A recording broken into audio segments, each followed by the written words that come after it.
नमस्कार दोस्तों, पीसीएस गुरुजी में आपका स्वागत है। दोस्तों 14 मई को आपका यूपी पीसीएस का प्री का पेपर है 14 मई को, और अभी ज़्यादा समय बचा नहीं है, लगभग 100 दिन का समय बचा हुआ है। बहुत सारे स्टूडेंट इस समय नर्वस हो रहे हैं और लगातार उनके कॉल आ रहे हैं कि सर अब 3 महीने बचे हैं, क्या किया जाए क्या किया जाए। तो वैसे मैं एक बात कहूँगा आपको कि अभी भी काफ़ी समय बचा हुआ है, लगभग 100 दिन से ज़्यादा का समय बचा हुआ है, और अगर आप शिद्दत से तैयारी कर लो तो अच्छा तो कुछ बन ही जाएगा। ठीक है, पहली बात समझिए कि 3 महीना कम समय नहीं होता है, आपको इस समय को सही इस्तेमाल करना है। दूसरा, एक मैं कहता हूं ना worst case scenario, worst case मतलब कि चलो बुरे से बुरा होगा तो क्या होगा, तो आप ये मान के चलोगे अगर बुरे से बुरा हुआ तो आपका पीसीएस प्री नहीं निकलेगा, ठीक है, इसमें 2023 में। लेकिन अगर आप इस 3 महीने को सही से इस्तेमाल कर लोगे और मान लेते हैं 85 पे कट ऑफ गया है और आपके 80 आ गए, 75 आ गए, प्री नहीं निकला, बट आप ये देखो कि नेक्स्ट ईयर के लिए तो आपका प्री कवर 90% तक कवर हो जाएगा, तो आप मेंस की तैयारी ढंग से कर पाओगे। तो दिल छोटा मत कीजिए, अगर आप पीसीएस की तैयारी कर रहे हो तो प्लीज थोड़ा सा मजबूत होके, डिटरमाइन होकर तैयारी कीजिए, क्योंकि आप एक बहुत बड़ी नौकरी के लिए ट्राई कर रहे हो। तो थोड़ा सा हिम्मत रखिए, कुछ दिक्कतें आती हैं, कोई बात नहीं है, उस दिक्कतों का समाधान भी है। जैसे एक समाधान मैं आज लेकर आया हूं कि एक YouTube पे मैं एक सीरीज चलाऊंगा, इसमें जो इंपॉर्टेंट टॉपिक्स हैं उसको हम फटाफट डिस्कस कर लेंगे। ठीक है, ये उन लोगों के लिए है जो हाउसवाइफ हैं, जॉब करते हैं, ज्यादा समय दे नहीं पाते हैं, तो उनको ये फटाफट एक तरह का एक चलेगा जिसमें कि आपका तैयारी हो जाएगी। मैं इसमें इस तरह से आपको पढ़ा दूंगा, समझा दूंगा कि कहां कहां पे क्या क्या आएगा। लेकिन इसके बाद भी आपको पढ़ना होगा, आपको थोड़ा डिटेल में पढ़ाई करनी होगी, थोड़ा सा घटना चक पढ़ना होगा। लेकिन अगर कॉन्सेप्ट क्लियर नहीं होगा तो इस माध्यम से मैं आपको कॉन्सेप्ट क्लियर करा दूंगा, और कहां कहां क्वेश्चंस आएंगे वो देख लेंगे। एक सबसे पहले समझते हैं कि कौन से टॉपिक लेंगे। मैं एक बात कहता हूं, इसको स्टार्ट करने से पहले ये जानना बहुत जरूरी है, थोड़ा सा पेशेंस रखिएगा। देखिए, पीसीएस में वो लोग पीसीएस नहीं बनते जो बहुत मेहनत करते हैं, बल्कि पीसीएस वो बनते हैं जो सही तरीके से मेहनत करते हैं। आपको हार्ड वर्क नहीं करना है, आपको स्मार्ट वर्क करना है। 150 क्वेश्चन आपके आते हैं, सभी क्वेश्चन राइट करने की जरूरत नहीं होती, सबको टारगेट नहीं करना होता है। आप अगर 110 से लेकर 115 के बीच में टारगेट कर रहे हो, ठीक है, तो आपके आराम से 85 क्वेश्चंस राइट हो सकते हैं। मेरा अनुभव रहा है कि लगभग 200 से 250 टॉपिक ऐसे हैं, ठीक है, जिसमें से लगभग 80% सवाल आ जाता है। इसे कहते हैं पैरेटो प्रिंसिपल। ठीक है, कि 200-250 टॉपिक ऐसे हैं जहां से मैक्सिमम आपका आ जाएगा, 70 to 80% आपका सवाल बन जाएंगे। ठीक है, पैरेटो प्रिंसिपल के तहत ये आता है। तो कम से कम आप 3 महीने के अंदर ये जो टॉपिक है, जो सबसे मोस्ट इंपॉर्टेंट टॉपिक है, उनको आप टारगेट कीजिए। प्री में कितना आपको चाहिए? लगभग 60% के आसपास आपको चाहिए होता है, उससे तो ज्यादा ही आप कर ले जाओगे यहाँ पे। ठीक है, तो ज्यादा आपको सोचना नहीं है, ढंग से मेहनत करनी है। अब कौन सा टॉपिक पढ़ना है और कौन सा नहीं है, कौन सा इंपॉर्टेंट है नहीं इंपॉर्टेंट है, उसके पीछे एक छोटा सा मेरी स्ट्रैटेजी रहती है। मैंने पहले भी डिस्कस किया हुआ है कि घटना चक्र में 1990 से लेकर 2022 तक अगर किताब होगी, कितने सवाल इस टॉपिक से आए हुए हैं। तो अगर हम प्रियम्बल की बात कर लेते हैं तो लगभग 51 सवाल जो है प्रियम्बल से आए हुए हैं, और इसमें जो पिछले 2019 से लेकर 22 तक में जो सवाल आए हैं वो लगभग आपके 8-9 सवाल के आसपास आया हुआ है। तो लगभग आपका 14 से 15% जो है वो बन रहा है, 14 से 15% बन रहा है, यानी कि ट्रेंड जो है वो एवरेज ट्रेंड है। यानी कि एक ऐसा है, ये टॉपिक एग्जाम में एवरेज पूछा जा रहा है। अगर मेरा टारगेट रहता है कि अगर 20% से ज्यादा पूछा जा रहा है तो उसका ट्रेंड ज्यादा होता है। ट्रेंड होता है ना, हम ट्रेंड को फॉलो करते हैं कि हाँ भाई इस टॉपिक से लगातार पूछा जा रहा है। तो पिछले अच्छा ये जो क्वेश्चन है इसमें सभी तरह के एग्जाम है, यूपीएससी भी आता है, बीपीएससी भी आता है, जो भी घटना चक्र में दिया है उसके हिसाब से बता रहा हूं आपको। तो एवरेज है, यानी कि इसको पढ़ना चाहिए। मैं कोशिश करूंगा कि एवरेज से लेकर जो हाई वाले होते हैं, एक तो लो हो गया, एक एवरेज हो गया, एक हाई हो गया, तो एवरेज और हाई टॉपिक्स को हम कवर करें, यानी कि जिसके 13, 14, 15% क्वेश्चन टॉप परसेंटेज आ रहा है, उन टॉपिक्स को हमें फोकस करना चाहिए। ये मेरा सिद्धांत रहता है, जो कम समय में आप पीसीएस प्री क्रैक कर पाओगे इस तरह से, तो वो समय डिस्कस करूंगा। अब जो लोग अगर कुछ लोगों को दिक्कत ज्यादा होती है, देखिए यहां देखिए, एग्जाम क्रैक करना मजाक नहीं है। एग्जाम क्रैक करना प्रोसेस मजाक नहीं है, आपको एक सही प्रोसेस को फॉलो करना पड़ता है। अगर मैं यहां पे आपको समझा भी दूं, लेकिन अगर आप टेस्ट नहीं दे रहे हो, रिवीजन नहीं कर रहे हो, तो मान के चलिए कि ये सब पढ़ना बेकार है। अब प्रॉब्लम ये है कि आप लोग इतने डिसिप्लिन नहीं हो पाते हो, आप टेस्ट नहीं दे पाते हो, रिवाइज नहीं कर पाते हो, इसलिए सफल नहीं हो पाते हो। पता सब कुछ आपको है, बट रिवीजन नहीं है, टेस्ट नहीं है, तो सफल नहीं हो पाते हो। इसके लिए इस चीज के लिए, इस प्रोसेस के लिए जो हमारा जो कोर्स है, आप उसको, जो क्रैश कोर्स है, उसको ज्वाइन कर सकते हो। उसकी आपको डिटेल्स में यहां पे नीचे लिखा हुआ आ रहा होगा, आप उसको ज्वाइन कर लेना। उसके अंदर आपको पीडीएफ मिल जाएंगी, एक तो वीडियो मिल जाते हैं, जो ये यहां पर पढ़ा है इससे अलग क्लासरूम वाले वीडियो मिलेंगे, पीडीएफ मिल जाएगी, टेस्ट मिल जाएंगे। और अगर आप टेस्ट नहीं दोगे ना, तो एक काउंसलर मिलता है, वो काउंसलर क्या करेगा, वो आपको कॉल कर करके आपसे टेस्ट दिलवाता है। और जितने स्टूडेंट मेरे जो हैं, जो ज्वाइन के स्टूडेंट हैं, जो लगातार आप देख रहे होंगे, वो मैं उनसे कहूंगा कि आप अपना फीडबैक लिखो इस कमेंट बॉक्स के अंदर और बताइए कि क्या आपको कॉल्स आती है कि नहीं आती है। हालत यह है कि ऐसे स्टूडेंट जो टेस्ट नहीं दे रहे थे, वो इतने दुखी हो गए हैं कि मतलब वो कहते हैं सर आप इतने कॉल मत किया करो। मैंने कहा जब तक तुम टेस्ट नहीं दोगे, कॉल होते रहेंगे यहां से। और मैं आपको प्रॉमिस कर रहा हूं कि जब मैं आपके पीछे पढ़ के आपका एग्जाम क्रैक कराऊं, तो यही एक तरीका है, पीछे पढ़ के ही एग्जाम क्रैक होता है, ऐसे नहीं कोई क्रैक करता है, ऐसे कोई पढ़ नहीं पाता है। ठीक है, तो आप बाकी डिटेल्स जो है वो कॉल करके पूछ लीजिएगा। अभी हम चलेंगे प्रियम्बल के ऊपर। मैंने पॉलिटी स्टार्ट किया है, चीजें थोड़ा सा कोशिश करेंगे कि आसान लेके चलें, थोड़ा फास्ट रहेगा, क्योंकि ये जो सीरीज है थोड़ी फास्ट सीरीज है। यहां पर आपको मैं थोड़ा सा फटाफट एक्सप्लेन करूंगा, आपको मैं कौन से क्वेश्चन बनते हैं वो डिस्कस कर लेंगे, और ये टॉपिक मतलब अगर टॉपिक कंप्लीट हो जाएगा। आप एक काम करना, आप अगर कोई किताब पढ़ना चाहो तो किताब पढ़ सकते हो, नहीं तो घटना चक्र को सीधे देख लेना, काफी आपका काम हल्का हो जाएगा। ठीक है, चलिए प्रियम्बल। अब प्रियम्बल जो है, अच्छा ये इंग्लिश में लिखा हुआ है। अगर ये इस वीडियो पे मुझे रिस्पॉन्स अच्छा मिला, जो आप लोग ने आपको पसंद आई सीरीज, तब तो मैं हिंदी में लेकर आऊंगा, अन्यथा लेकर नहीं आऊंगा फिर मैं, क्योंकि इतनी मेहनत करने का मतलब नहीं, जो अगर आप पढ़ना चाहते नहीं हो तो। ठीक है, तो पहले तो आपको भी थोड़ा समर्पित होना पड़ेगा, क्योंकि ये सब करने में बहुत मेहनत लगती है, बहुत टाइम लगता है। बात करते हैं प्रियम्बल की, प्रस्तावना की। अब प्रियम्बल जो है वो है कि क्या प्रियम्बल एक संविधान का हिस्सा है या नहीं है। ठीक है, अब प्रियम्बल है क्या, प्रस्तावना क्या है। अगर कोई 5 साल का बच्चा पूछे ना कि प्रियम्बल क्या चीज है, तो अगर आप इससे बोल देना कि इंट्रोडक्शन है, ये एक क्या है, एक तरह का इंट्रोडक्शन। आपने कोई किताब ली, वो किताब का जो पहला पन्ना जो होता है ना, फॉरवर्ड या इंट्रोडक्शन वाला होता है, जिसको पढ़कर आप आइडिया लगा पाते हो कि इस किताब के अंदर क्या क्या होगा।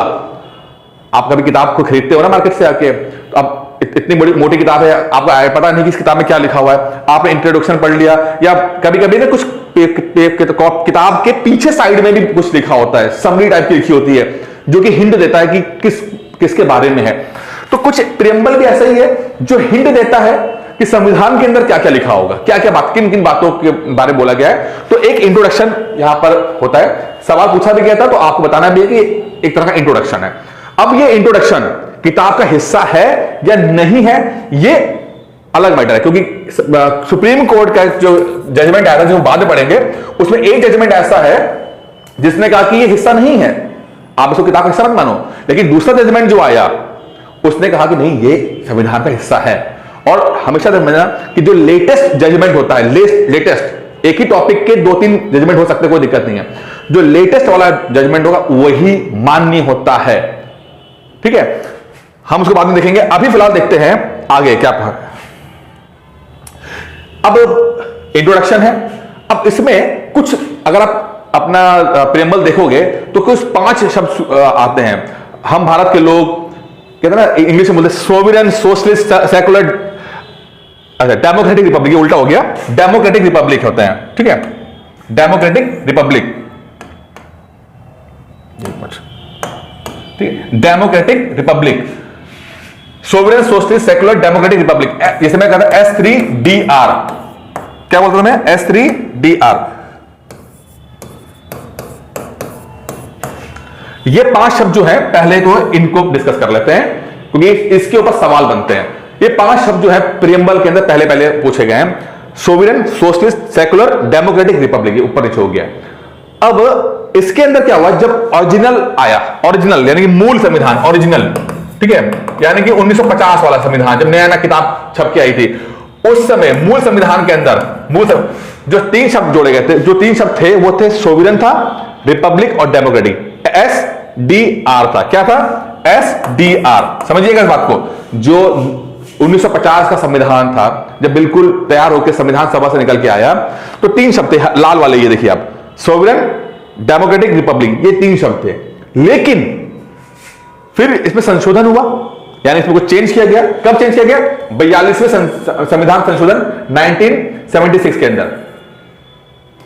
42वें संविधान संशोधन 1976 के अंदर एक संशोधन होता है। अब ये अपने आप में बहुत बड़ा संशोधन है, ये ध्यान रखिएगा, जो भी लिखा है यहां पर बहुत इंपॉर्टेंट है। 42वें संविधान संशोधन के अंदर 1976 के अंदर कई चेंजेस किए गए। उसमें एक चेंजेस जो था वो प्रियम्बल का था, जिसके अंदर ये दो शब्द जोड़े गए, सोशलिस्ट और सेकुलर। अब पहला सवाल तो आपसे यही पूछ लिया जाता है कि भाई मूल संविधान में कौन कौन से शब्द थे? तो आगे सोवरेन, डेमोक्रेटिक, रिपब्लिक, और कौन कौन शब्द जोड़े गए बाद में 1976 में? तो तीन शब्द जोड़े गए थे।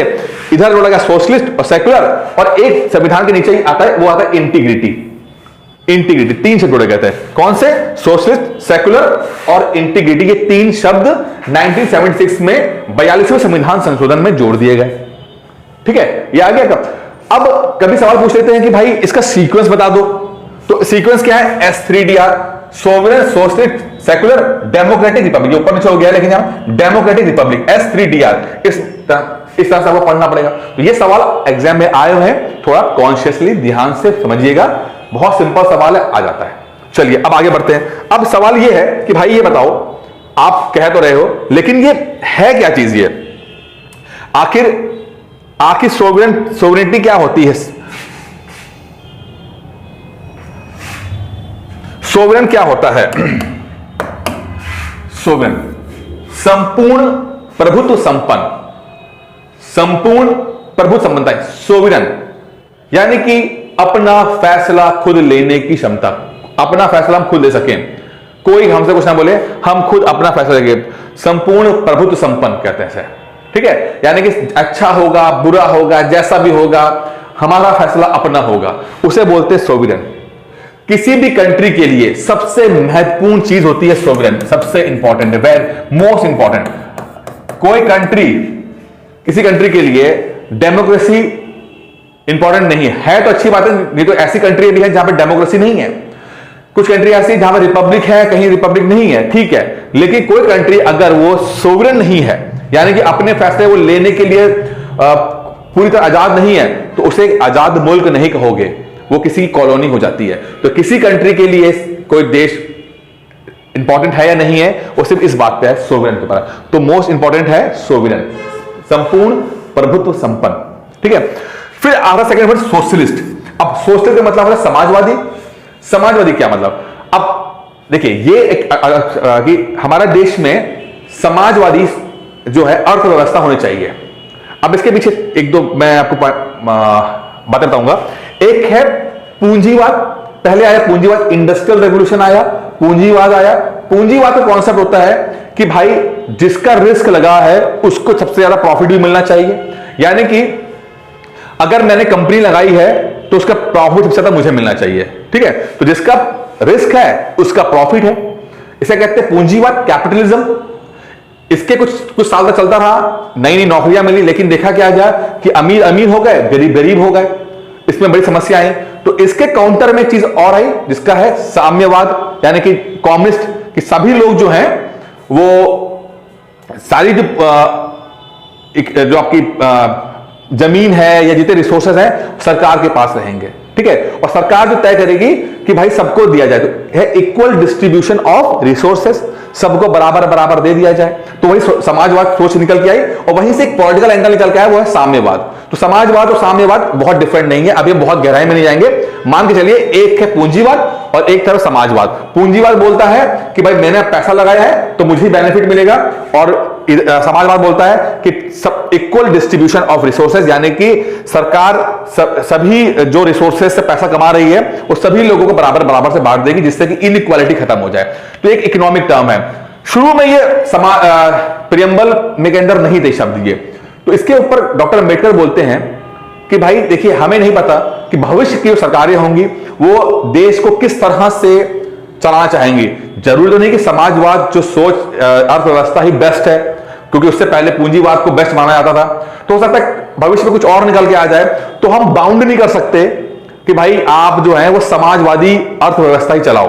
तो उन्होंने ये शब्द नहीं जोड़ा, लेकिन ऐसी घटनाएं घटी कि 1976 में इस शब्द को जोड़ दिया गया। आज भी सरकारें मोर और लेस समाजवादी कॉन्सेप्ट पे ही चल रही हैं। ठीक है, दूसरा वर्ड है सेकुलर। सेकुलर का मतलब क्या होता है? देखिए, सेकुलर का मतलब तो प्रियम्बल में है कि जो स्टेट इंडिया है, इसका कोई नेशनल धर्म नहीं है, अपना मतलब इनका कोई धर्म नहीं है, हमारा कोई ऐसा नहीं है। देखिए, धर्म जो है वो एक इंडिविजुअल मैटर है, आपको जिसमें आस्था है, जो आपको अच्छा लगे, जैसी पूजा पद्धति करना चाहो आप कर लो। लेकिन as a country, as a India, हमारा कोई धर्म नहीं, हम न्यूट्रल है। ठीक है, हम सबको बढ़ावा देंगे और सबको बराबर से रोकेंगे। अब यहां पे कॉन्सेप्ट आता है, वो है पॉजिटिव सेक्युलरिज्म और नेगेटिव सेक्युलरिज्म।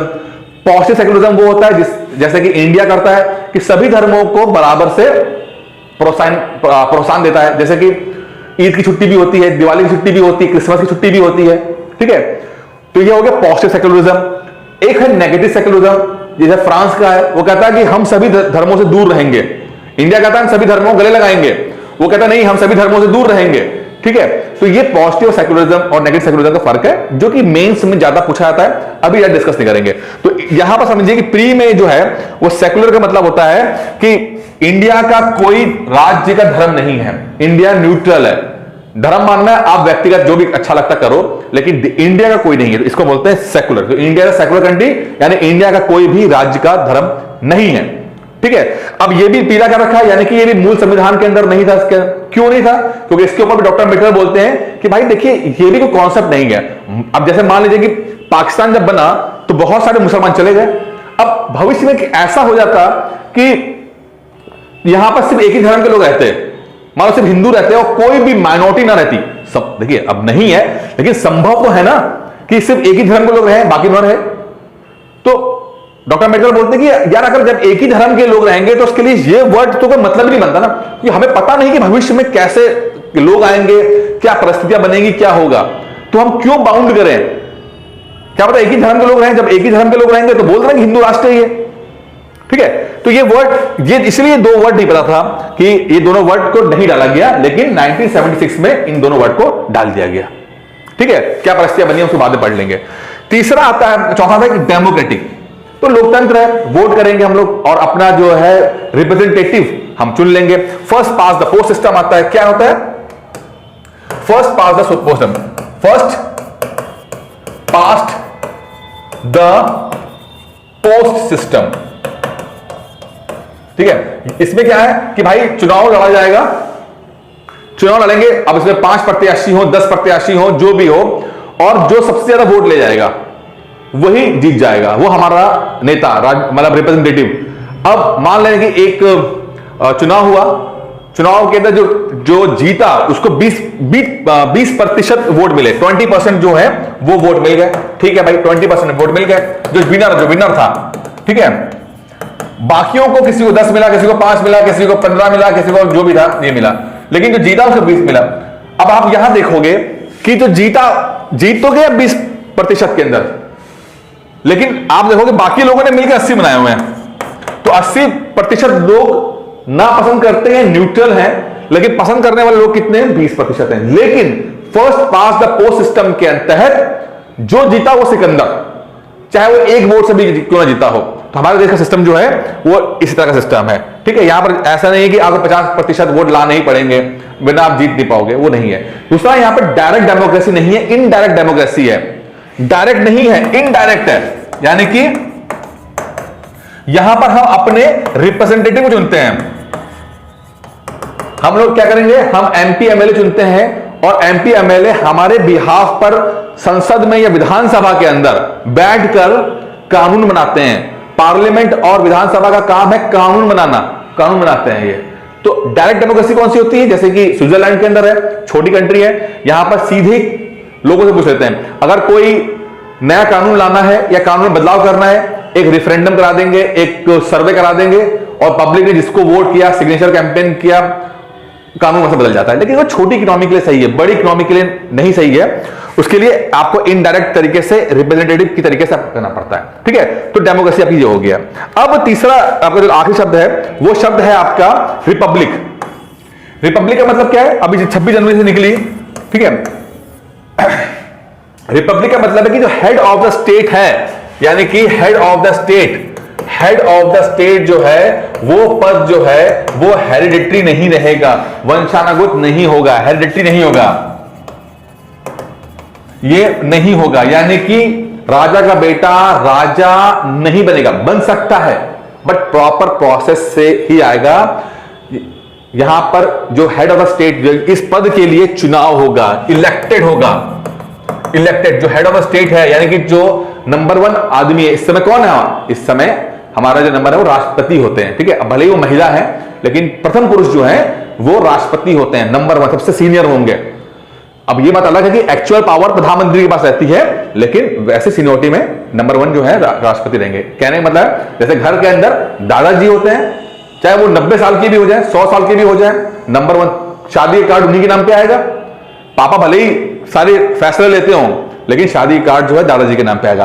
तो हेड ऑफ स्टेट दादाजी है, हेड ऑफ द स्टेट राष्ट्रपति है, प्रेसिडेंट है। कौन है? और आपको पता ही है कि प्रेसिडेंट के लिए चुनाव होते हैं हमारे देश में, इसीलिए रिपब्लिक है। कुछ कंट्रियां ऐसी हैं जो डेमोक्रेटिक तो हैं बट रिपब्लिक नहीं है, जैसे कि आपका इंग्लैंड, वहां डेमोक्रेसी तो है पर रिपब्लिक नहीं है, क्योंकि वहां पर महारानी और महाराजा का सिस्टम चला आ रहा है। इंडिया में ऐसा नहीं है। तो ये कुछ आपको समझना पड़ेगा क्या क्या यहां पे लिखा हुआ है कि 5 शब्द पहले तो इनको समझ लीजिए, sovereign, socialist, secular, democratic, Republic. इसमें सोशलिस्ट और सेकुलर जो है और इंटीग्रिटी शब्द जो 42 संविधान संशोधन 1976 के तहत आए, ठीक है। और ये कब अडॉप्ट हुआ ये बाद में पढ़ेंगे। अब इसके नीचे आते हैं। अब जब आप प्रियम्बल को पढ़ते हैं तो एक चीज आपको और देखने को मिलती है, वो आता है जस्टिस। क्या है? न्याय। कितने प्रकार के न्याय की बात की, कितने प्रकार के न्याय की बात की है प्रियम्बल के अंदर? प्रियम्बल में 3 प्रकार के न्याय हैं, सोशल, इकोनॉमिक एंड पॉलिटिकल। 3 प्रकार के न्याय हैं, सोशल, इकोनॉमिक, और इस सीक्वेंस को याद रखना इंपॉर्टेंट है। इस सीक्वेंस को याद रखना इंपॉर्टेंट है, सोशल, इकोनॉमिक एंड पॉलिटिकल। ये आई थिंक 2021 के प्री में सवाल आया हुआ था, सोशल, इकोनॉमिक एंड पॉलिटिकल। कई बार पूछते हैं कि भाई प्रियम्बल के अंदर, देखिए प्रियम्बल के अंदर तो इकोनॉमिक और पॉलिटिकल, इकोनॉमिक न्याय की बात करते हैं लेकिन रियल लाइफ में नहीं है, ठीक है। सामाजिक न्याय है, राजनीतिक न्याय है, मतलब बराबरी है, लेकिन इकोनॉमिक बराबरी नहीं है। क्यों? क्योंकि यहां पर कुछ अमीर है, कुछ गरीब है। अब इसके पीछे भी है कि भाई प्रियम्बल में तो लिखा हुआ है तो रियलिटी में क्यों नहीं है? तो प्रियम्बल में जो लिखा है वो एक तरह का ऐसा कि हमें अचीव करना है, जैसे डीपीएसपी के अंदर होता है कि सरकारों को वो चीज अचीव करनी है, तो ये भी एक तरह का गाइडिंग फोर्स है। ये नहीं बता रहा है, रिपोर्ट कार्ड नहीं है कि ऐसा होना चाहिए। ये एक तरह का लक्ष्य है कि हम वो प्राप्त करना चाहते हैं। हम चाहते हैं कि ऐसा देश बने जहां पर सामाजिक न्याय, आर्थिक न्याय और राजनीतिक न्याय हो, सब बराबर हो। अभी हमारे देश में क्या है, हम लोग इकोनॉमिकली कहा, पॉलिटिकली तो हम लोग, लेकिन सोशल भी इतना बराबर, सोशल गैर बराबरी है सोशल के अंदर भी यहां पर, ठीक है, लेकिन राजनीतिक रूप से बराबरी है। वन वोट वन पर्सन, ये शब्द है, 1 पर्सन 1 वोट 1 वैल्यू, यानी एक व्यक्ति, उसका 1 वोट होगा और उसकी एक ही वैल्यू गिनी जाएगी। ऐसा नहीं कि अंबानी साहब जो वोट डालेंगे तो उसकी वैल्यू 10 हो जाएगी। 1 पर्सन 1 वोट 1 वैल्यू, ये है। इसलिए पॉलिटिकल न्याय तो है, लेकिन सामाजिक न्याय ठीक है, थोड़ा है कहीं, लेकिन अभी भी बहुत गैर बराबरी है। कुछ भले संविधान इस बात को एग्री नहीं करता बट सामाजिक रूप से तो गैर बराबरी है ही है, ठीक है। और इकोनॉमिक भी देख लो कि कुछ अमीर है, कुछ गरीब है, खत्म नहीं हुआ। इनइक्वालिटी लगातार रही है और लगातार इनइक्वालिटी बढ़ रही है, जैसे समाजवाद कम हो रहा है और पूंजीवाद बढ़ रहा है। गरीबी जो है वो अलग तरीके से हो रही है। कुछ लोग बहुत अमीर दिखाई देंगे और कुछ लोग आपको बहुत गरीब दिखाई देंगे। तो अब आपको याद कैसे करना है, कितने प्रकार के न्याय है, सामाजिक, आर्थिक और राजनीतिक। इसको इसी सीक्वेंस में याद रखना है आपको। चलिए आगे देखते हैं। फिर आ गया लिबर्टी। लिबर्टी, स्वतंत्रता, कितने प्रकार की है?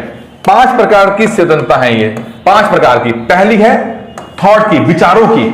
विचारों के अगर आप मतलब सोच सको, आपको आजादी है सोचने की, सोचो जितना सोचना है, ठीक है। एक्सप्रेशन, अभिव्यक्ति की आजादी है। आप जो सोच रहे हो और कुछ रिएक्ट करना चाहते हो, बोलना चाहते हो, लिखना चाहते हो, गाना चाहते हो, कर सकते हो। ठीक है, बिलीव की यानी कि जिस पर बिलीव करते हो, आस्था है इसमें, उस पर करो। फेथ की, वर्शिप की, तो ये सब thoughts, expression, believe, faith and worship, आप जिस पे चाहो बिलीव कर सकते हो, जैसा जिस पे आपकी आस्था है करो, या जैसी पूजा पद्धति हो आप कर सकते हो। तो thoughts, expression, believe, faith and worship, ये 5 हैं, इनको आपको पढ़ना है। Thought, expression, believe, faith and worship, ये आपको करना है। और ये 5 प्रकार की लिबर्टीज हमारे प्रियम्बल में दी गई है, 5 प्रकार की, thought, expression, believe, faith and worship. और इसको सीक्वेंस में याद रखना है आपको, thought, expression, believe, faith and worship को। कौन? लिबर्टी के अंदर। ठीक है, और लेकर आए नीचे। अब बात करते हैं इक्वालिटी में, कितने प्रकार की इक्वालिटी है। अब बहुत इंटरेस्टिंग है ये, कितने प्रकार की इक्वालिटी है। हम आजादी, बराबरी की बात कर रहे हैं, तो यहां हमारे देश में प्रियम्बल के हिसाब से 2 प्रकार की इक्वालिटी है। कितने प्रकार? एक है स्टेटस की, और दूसरी है अपॉर्चुनिटी की। ठीक है, एक व्यक्ति का मतलब एक सामाजिक रूप से स्टेटस बराबरी सबका है, यहां गैर बराबरी तो है नहीं है। तो एक किसकी है? स्टेटस की, हम सब बराबर है। और अवसर की, यानी कि सबको जॉब में अवसर मिले, सबको बराबरी से मौका मिले। ऐसा नहीं कि किसी को कोई अच्छे इकोनॉमिक पावर का है या कहीं का रहने वाला है तो उसको ज्यादा मौके मिल जाए। ठीक है, अब ये अलग बात है कि प्रैक्टिकली में ऐसा नहीं होता। प्रैक्टिकल तो यह था कि जो जहां पर जिस सिचुएशन में है उसको वैसा डील करना पड़ता है। जो अच्छी फैमिली से आते हैं, रिच फैमिली से, इन्फ्लुएंशियल फैमिली से आते हैं, उनको ज्यादा मौके मिल जाते हैं, और जो पीछे रहते हैं उनको कम मौके मिल पाते हैं। लेकिन हमारे संविधान में कम से कम इस बात की बात बोली गई है कि भाई रियलिटी में तो जो भी है वो सही है, बट हमें ही डिसाइड करना है कि हमारा देश कैसा बनेगा। तो 2 प्रकार की क्वालिटी की बात की है, स्टेटस की और अपॉर्चुनिटी की, कि भाई आपका जो स्टेटस है या अवसर जो है, इन 2 बातों पे हमें इक्वालिटी रखी गई है। तो कुल आप यहां पे देखो कि 3-4 चीजों पे आपको सवाल बनता है प्रियम्बल का। प्रियम्बल में ये 5 शब्द, sovereign, socialist, secular, Republic, democratic. ठीक है, फिर ये इसमें 3 शब्द जोड़े गए, वो 42वें संविधान संशोधन में जोड़े गए। ठीक है, फिर आपको देखोगे कि जस्टिस की बात करता है सेकंड पैराग्राफ, जिसमें सोशल, इकोनॉमिक, पॉलिटिकल की बात करता है। ये सीक्वेंस इंपॉर्टेंट है। फिर लिबर्टी की बात होती है, thought, expression, believe, faith and worship, ये थॉट 5 की बात होती है। फिर अगर नीचे आते हैं तो इक्वालिटी की बात होती है, जिसमें स्टेटस और अपॉर्चुनिटी की बात करती हैं। और ये प्रियम्बल जो है वो 26 नवंबर 1949 को अडॉप्ट कर लिया गया, यानी कि इसको मान लिया गया। लेकिन लागू कब हुआ है? 26 जनवरी 1950 को लागू हुआ है। लागू ठीक है, लागू हुआ है 26 जनवरी 1950 को लागू हुआ है। क्यों? ये मुझे आप कमेंट बॉक्स में बताइएगा कि क्यों 26 जनवरी 1950 को लागू हुआ। क्योंकि मैं अगला जो वीडियो बनाऊंगा उसमें हम और डिस्कस करेंगे, कोर्ट केसेस के बारे में डिस्कस करेंगे, सब करेंगे। लेकिन ये यहां पर देखिए, सवाल देखिए कि पूछा गया है, अडॉप्ट किया गया है, अपनाया कब गया है? 26 नवंबर 1949 को। लागू देश में कब लागू हुआ है? 26 जनवरी 1950 के अंदर। तो ये 2 महीने के अंदर क्या हुआ और क्यों 2 महीने वेट हुआ, इसका जवाब आप मुझे कमेंट बॉक्स में लिखेंगे। बाकी मैं तो आपको अगले वीडियो में ये बताऊंगा। दोस्तों इस वीडियो में इतना ही था, ज्यादा मैं बड़ा वीडियो नहीं बनाया है। मैं देखना चाहता हूं कि आपका रिस्पांस कैसा रहता है। अगर आपका रिस्पांस अच्छा है, अगर आपको पसंद आया है, तो कमेंट बॉक्स में लिखिएगा इस चीज को कि हाँ भाई सर आप ठीक पढ़ा रहे हो, थोड़ा सा सारे कोर्सेज, पूरा कोर्स खत्म करा दीजिए जिससे कि हमारी तैयारी हो जाए। तो मैं कोशिश करूंगा कि सब कुछ आपका कम से कम जो मोस्ट इंपॉर्टेंट टॉपिक है वो मैं खत्म करा दूं। और अगर आपका कोई रिएक्शन नहीं आया तो फिर मैं बंद कर दूंगा सीरीज को, क्या करूंगा फिर मैं। बाकी दोस्तों कुछ अगर प्रॉब्लम हो, कुछ पूछना हो, तो नंबर मैंने दे रखा है, आप नंबर पर मुझसे कॉल करके मुझसे बात कर सकते हैं। दोस्तों इस वीडियो में इतना ही था, उम्मीद करता हूं वीडियो पसंद आया होगा। धन्यवाद।